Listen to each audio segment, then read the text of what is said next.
শিশুর জন্মের প্রথম দিন থেকে শুরু করে 6 মাস বয়স পর্যন্ত শুধু মায়ের বুকের দুধই যথেষ্ট। কেননা এ সময় মায়ের বুকের দুধের মধ্যেই শিশু তার পুষ্টির সব উপাদান পেয়ে থাকে।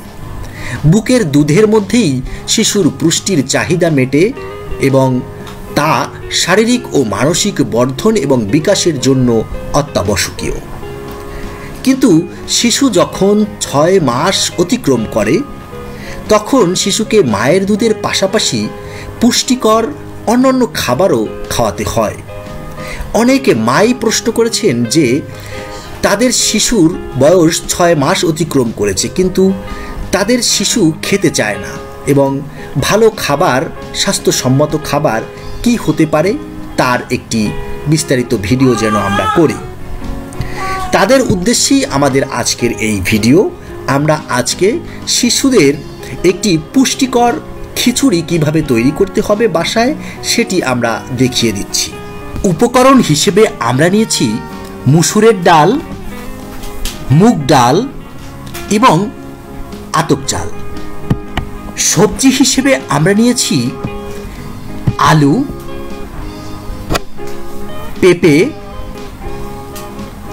মিষ্টি কুমড়া এবং গাজর। বন্ধুরা, সব মায়েদেরই একটাই অভিযোগ, আর সেটি হচ্ছে যে তার বাচ্চা কিছুই খেতে চাইছে না। বিশেষ করে সবজি তো একেবারেই খেতে চায় না। বাচ্চারা তখনই খাবে যখন খাবারটি হবে সুস্বাদু। কিভাবে শিশুর খাবার মুখরোচক করা যায় সেটি আপনাকে জানতে হবে। এক্ষেত্রে পুষ্টিবিদদের উপদেশ হলো বাচ্চাদের খাবারে আপনাকে দিতে হবে বিশেষ মনোযোগ। আস্তে আস্তে নতুন স্বাদের সঙ্গে পরিচয় করিয়ে দিতে হবে তাদের। কেবল পুষ্টিকর খাবার হলেই চলবে না, বাচ্চাদের খাবারে একই সাথে আনতে হবে ভিন্ন ভিন্ন সুস্বাদু খাবার। এই স্বাদগুলোতে অভ্যস্ত হয়ে গেলে বড় হবার পরে সে সবজির প্রতি আর অনীহা থাকবে না। বন্ধুরা, চলুন আমরা কিভাবে এই পুষ্টিকর খিচুড়ি তৈরি করব সেটি দেখে নেই।